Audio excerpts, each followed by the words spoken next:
welcome to my review of the Realtrack Pacer. So I'm going to start off with the box. Now the model isn't actually in the box because it's a bit of a bitch to, get it coupled and uncoupled and things, so I don't really want to take it apart, so I'll just show you the box as it is. So, fairly basic box really. It's just got the logo and the little windows that the units come in.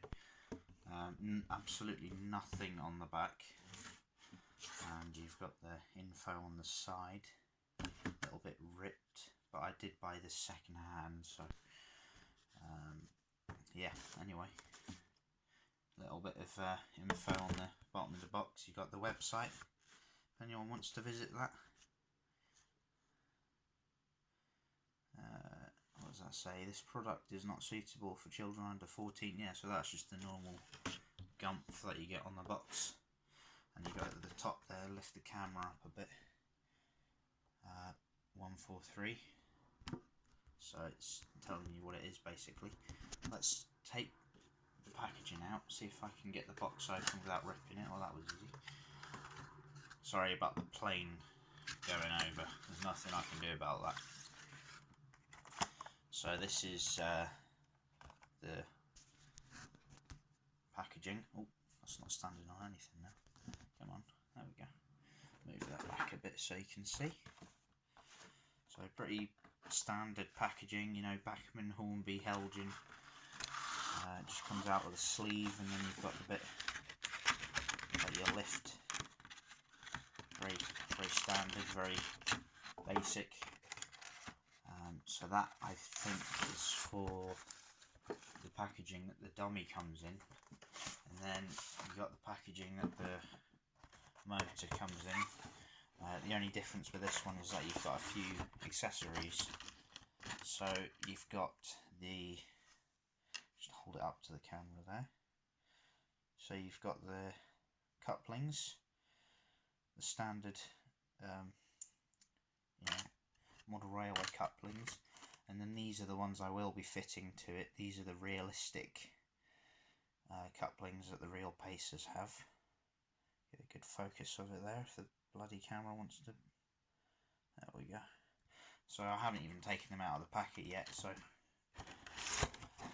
yeah. Let's have a quick look at the instructions. Now I'm not sure if this comes with it, but my model is been fitted, DCC fitted. It's not it's not got sound, but it has been DCC fitted. So,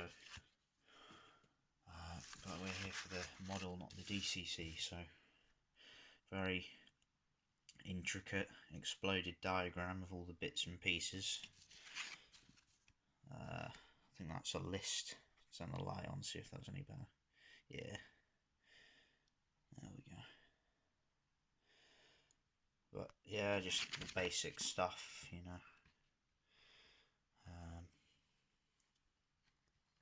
about the information about the real ones and the 144s, which are the basically updated versions of the 143s, and how to DCC fit it, and then that's it. So I will go and have a look at the model now, because that's the box, that's the boring part out of the way. So let's go and have a look at the model.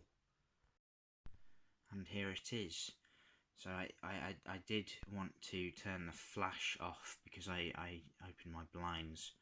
I'll just show you now that it's not very good because you got the glare off the light, so off the sun. So I'll just keep the torch on. So yeah, really nice unit.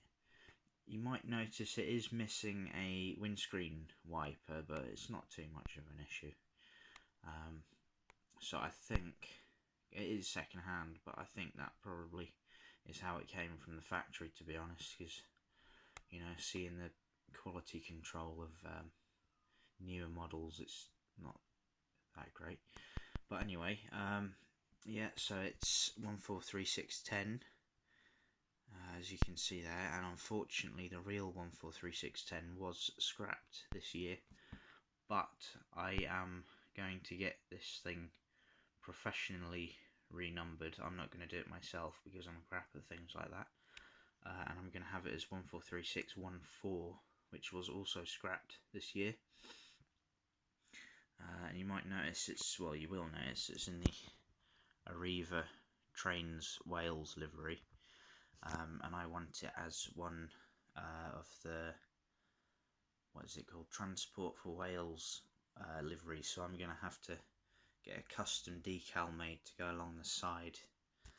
Shouldn't be too hard if you know what you're doing. So yeah, really detailed model. And the reason I decided to do a review of it is because Matt Slade, Jubilee Road, he's the only one who has done a review on this Arriva 143, so I thought it was about time someone did another one. So I'm going to go through all the details and give you a little bit of my own story about the 143s, and just do a nice little review. So starting off with a cab, you have got interior detail. It's a little bit blurry, but my camera's just on my phone, so it's not going to be great. But having ridden in the cab of a real one, I can confirm that it's fairly accurate, apart from the seats. But you know, you've got all the little horns and the regulators and the, well, I suppose they'd be throttles, not regulators. But yeah, they're all there. They're not painted, but they are all there, which is cool. And then you've got the doors, obviously, and the little panels there where you put the carriage key in to release the door. You got all the chassis detail, you know, the springs and the, you know, the ladders and everything, battery boxes and what have you. Really nicely detailed, the chassis. Just go along the one unit. Zoom out a little bit. Oh, there we go, zoomed out. So you've got the main interior. Again, it's accurate, but the seats aren't accurate. They're the wrong colour. They're supposed to be grey and the same colour, the same turquoise colour that this unit is. So I suppose you could paint them, but I've heard these are really difficult to take apart, so I'm not going to do it unless, you know, when I send it off to get renumbered, I might ask them to do it, but I might just leave it because, you know, you risk breaking it and it's not really worth it, to be honest. Then you got the roof detail, a little bit dusty, but that's because it's been out on the layout for a few days now. Stand up, get a better shot of it. It's pretty detailed, a lot of nice rivets, very nice. And then of course you got the corridor connectors, and you might be able to see in there if I zoom in the little pins that connect the two units. Now they are a lot more sophisticated than the old Hornby 142 Pacers, because the as you can see there's a big block with pins in it, and you have to insert the pins into the holes, and it's, you know, it's quite tricky. So that's why I said earlier that I'm not going to take it apart to stick it back in the box.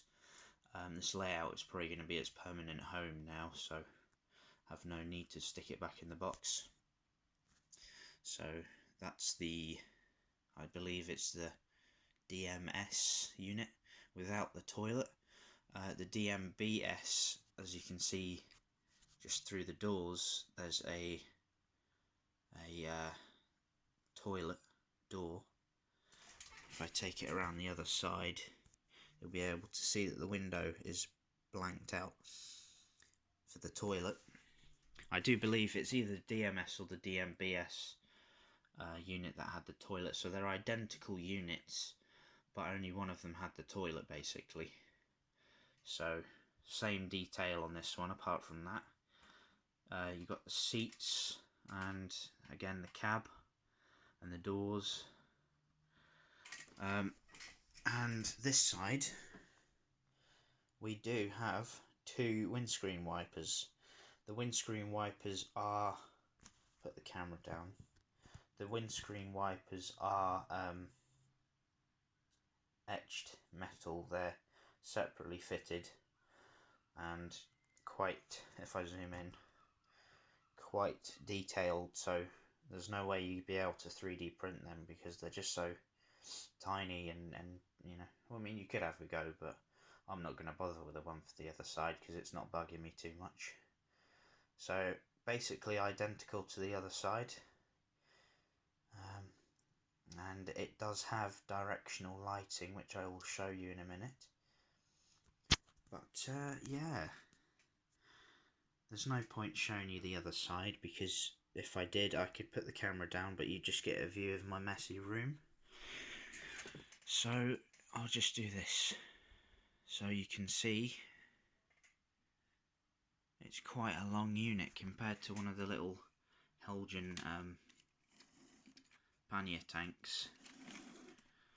It's quite a long unit, and I can confirm that this is correct because I'd like to talk a little bit about my story with the 143 Pacers. A few weeks ago I went to a railway in Wales, and they have 2 143 Pacers in basically this livery, except with a Transport for Wales decal along the side, and they have 143601 and 143616, so the first one built in the 16th one built, and it was pretty cool because I've always loved these things. I've always had a fascination for the, you know, flange noises and the screeching, and I don't know, I just really like these units, and they allowed me, sorry about the vibration there, I've just got a message, they allowed me to clean 601 with, there's a stream that runs right next to it, so I was getting water from the stream, and I had car shampoo and an extendable brush. I can throw in some pictures at some point, and I did take a few videos of me cleaning it because, you know, why not?